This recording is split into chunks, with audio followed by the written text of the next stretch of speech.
तो तमाम साक्ष्य मिलने का दावा यहां पर किया जा रहा है और ऐसे में यह आपको बता दें कि 19 नवंबर और 24 नवंबर को जो सर्वे हुआ था, जिसकी सीलबंद रिपोर्ट सौंपी गई है, उस सर्वे रिपोर्ट को पेश कर दिया गया है। सर्वे के दौरान 1200 तस्वीरें खींची गई थी। क्या क्या हुआ इस सिलसिलेवार तरीके से आपको बताते हैं कि जब सर्वे हुआ था 2 बार में, यानी कि 19 और 24 नवंबर को, तो उस दौरान 1200 तस्वीरें खींची गई थी।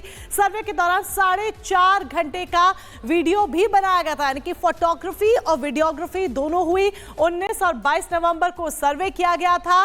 विवादित जगहों पर मंदिरों की प्रतिमाएं मिली, कमल समेत 50 से ज्यादा फूलों का चित्र यहां पर मिला। मंदिर की आकृति पर प्लास्टर पेंट हुआ था। मस्जिद के अंदर से वट वृक्ष भी मिला है, जो कि सनातन का एक बड़ा साक्ष्य के तौर पर है। पुराने निर्माण को बदलने का सबूत भी मिला है कि किस तरीके से छेड़छाड़ की गई। मस्जिद के अंदर कुआं भी पाया गया, जो आधा अंदर की तरफ था और आधा बाहर की तरफ था।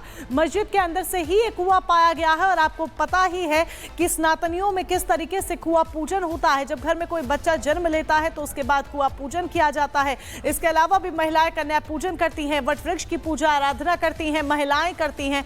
ऐसे में ये तमाम साक्ष्य मिले हैं।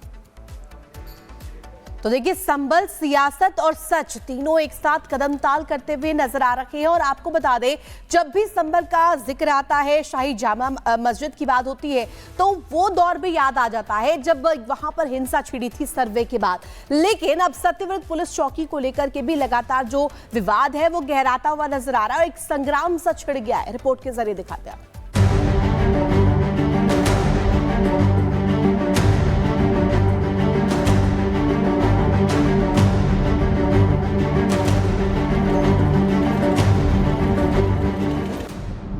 संभल हिंसा के बाद से संभल लगातार चर्चाओं में बना हुआ है। अब संभल का छुपा हुआ इतिहास भी धीरे धीरे सामने आ रहा है। बावड़ी से लेकर कुओं, कूपों, प्राचीन तीर्थों तक की खुदाई की जा रही है। इस बीच संभल जामा मस्जिद के सामने पुलिस चौकी का निर्माण किया जा रहा है। पुलिस चौकी का निर्माण युद्ध स्तर पर हो रहा है। दिन रात निर्माण कार्य जारी है और पीएसी भी मौके पर तैनात है। वहीं पुलिस चौकी का निर्माण को लेकर सियासत भी तेज है। चौकी की जमीन को लेकर तमाम दावे किए जा रहे हैं, लेकिन प्रशासन ने साफ कर दिया है कि जिस जमीन पर पुलिस चौकी का निर्माण किया जा रहा है वो जमीन वक्फ की नहीं है और अगर कोई से वक्फ की जमीन बताएगा तो उसके खिलाफ सख्त कार्रवाई की जाएगी। जो सत्यव्रत चौकी बन रही है उसको एकदम क्लेरिफाई करना बहुत जरूरी है कि उस जमीन, वो जो जमीन है वो नगर पालिका की ही संपत्ति है। वो किसी भी व्यक्ति, पर्सनल व्यक्ति की या वक्फ की कोई संपत्ति नहीं है। ये नगर पालिका परिषद की संपत्ति है जहां पर पुलिस चौकी का निर्माण हो रहा है। जो चीजें दर्शाई गई हैं वो है ही नहीं वहां पे। और सबसे बड़ी बात, यदि कोई रजिस्टर्ड डॉक्यूमेंट होता तो भी हम आगे बढ़ते, और आवेदक ही नहीं आया है। तो जो भी व्यक्ति आएंगे उनकी चीज़ों का हम परीक्षण भी करेंगे, लेकिन प्राइमा फेसी जो फर्जी डॉक्यूमेंट है उसके कारण हम एक एफआईआर लॉन्च तो करेंगे। इससे पहले एमआईएम चीफ ओवैसी ने दावा किया कि पुलिस चौकी का निर्माण वक्फ बोर्ड की जमीन पर हो रहा है। उन्होंने एक्स पर लिखा, संभल की जामा मस्जिद के पास जो पुलिस चौकी बनाई जा रही है वो वक्फ बोर्ड की जमीन है, जैसा कि रिकॉर्ड में दर्ज है। इसके अलावा प्राचीन स्मारक अधिनियम के तहत संरक्षित स्मारकों के पास निर्माण कार्य प्रतिबंधित है। पीएम मोदी और सीएम योगी संभल में खतरनाक माहौल बनाने के जिम्मेदार हैं। ओवैसी ने अपने एक्स हैंडल पर कुछ दस्तावेज भी पोस्ट किए जिन्हें प्रशासन ने खारिज कर दिया। आपको बता दें कि जामा मस्जिद के सामने जिस पुलिस चौकी का निर्माण हो रहा है उसका नाम सत्यव्रत पुलिस चौकी है। माना जाता है कि सतयुग में संभल को सत्यव्रत नगर के नाम से जाना जाता था। ऐसे में संभल के पौराणिक इतिहास को ध्यान में रखकर पुलिस चौकी का नाम सत्यव्रत रखा गया है। दरअसल जिस इलाके में पुलिस चौकी का निर्माण किया जा रहा है वो काफी घना इलाका है। यहाँ संकरी गलियां हैं और सुरक्षा की नजर में यह अति संवेदनशील इलाका है। इस क्षेत्र का इतिहास दंगों से भरा पड़ा है। सर्च अभियान में जितने भी प्राचीन मंदिर, प्राचीन तीर्थ और कुएं मिलने के दावे किए जा रहे हैं वो भी इसी इलाके में मिल रहे हैं। ऐसे में यहाँ पुलिस की चौकी का निर्माण करके इस इलाके की सुरक्षा व्यवस्था मजबूत की जाएगी। Bureau report, Republic Bharat.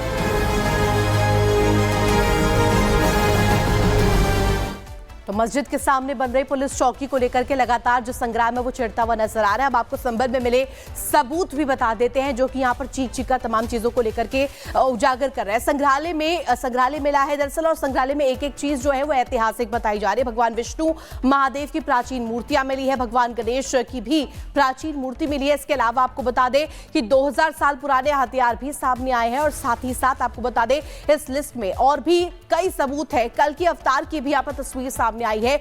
दावा यह है कि संभल में कल की अवतार होना है, और इसी को लेकर के यहाँ पर एक तस्वीर भी मिल गई है। राजाओं के मिट्टी के बर्तन भी दिखे हैं। संग्रहालय में ऐतिहासिक धरोहर को संजोया गया है किस तरीके से, वो भी यहाँ पर प्रमाण मिले हैं।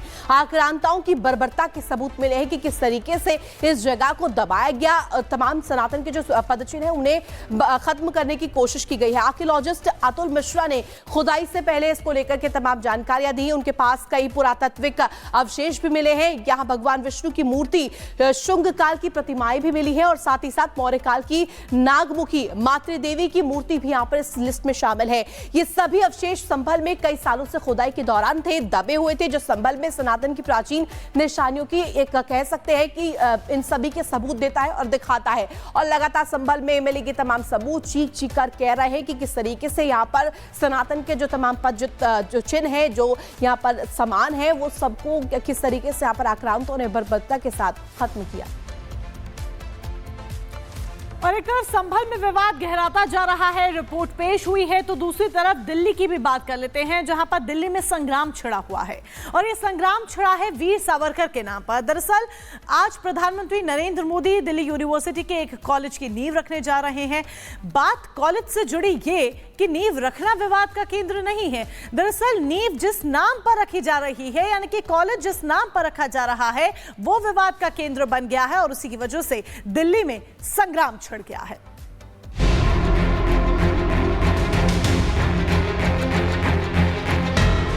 दिल्ली के सियासी दंगल में अब सावरकर के नाम पर भी घमासान शुरू हो गया है। दरअसल पीएम मोदी आज दिल्ली विश्वविद्यालय के वीर सावरकर कॉलेज की आधारशिला रखेंगे, जिसे लेकर आम आदमी पार्टी और कांग्रेस एक बार फिर बीजेपी पर हमलावर हो गई है।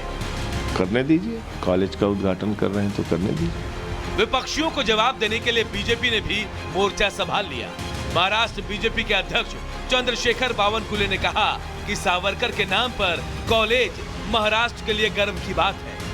स्वतंत्रवीर सावरकर जी के नाम पर मोदी जी ने जिस प्रकार से आपने कहा संस्थाओं का नाम देना, केंद्र सरकार की योजनाओं का नाम देना, इस प्रकार से मोदी जी ने पहल की है, ये महाराष्ट्र के लिए और देश के लिए बहुत बड़ी बात है।